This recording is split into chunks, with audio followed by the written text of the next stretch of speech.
Hello there, chemistry students. Let's take a look at example 3 of our calculations using Hess law. This one's slightly more difficult again.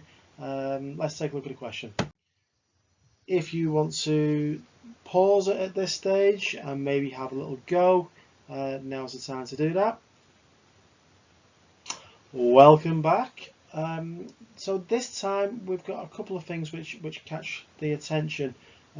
It's a equilibrium, so that minus 13.5 applies to the forward direction, minus 13.5 kilojoules per mole when we go from Fe3O4 plus 4CO to the 3Fe plus the 4CO2.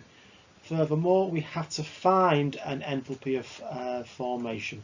So we don't know what the enthalpy of formation of carbon monoxide is, so I'm going to let that equal to X.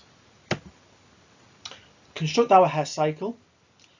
We are going to use enthalpy of formation, so we're forming things from the constituent elements in their standard states. Delta RH, I believe, is given to us in the question. Delta 1H can be constructed from standard enthalpies of formation, as can delta 2H.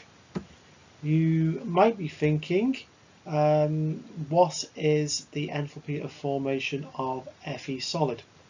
Enthalpy of formation is the energy change when you make 1 mole of a substance from its elements in their standard states.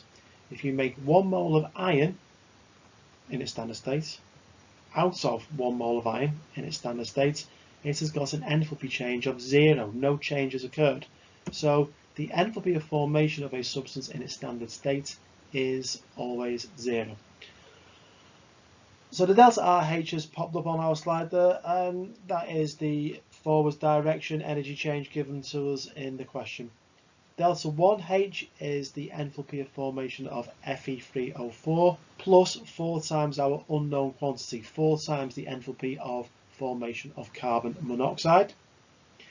Delta 2H is 4 times the enthalpy of formation of carbon dioxide plus 0, because as we were saying before, the enthalpy of formation of Fe in its standard state is 0.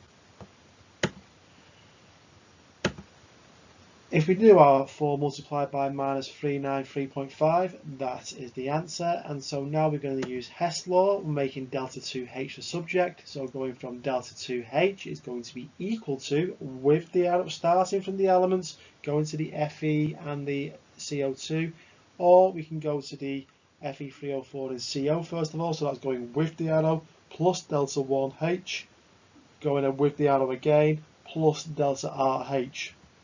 So that would be our Hess law in the context of these particular enthalpy changes.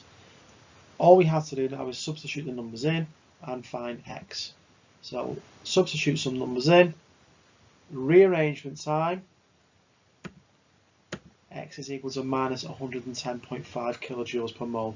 So just take care with your standard enthalpy changes, or just take care of your directed numbers. I hope that's been useful. If not, I will field any questions in the chat. Just let me know. Thank you very much.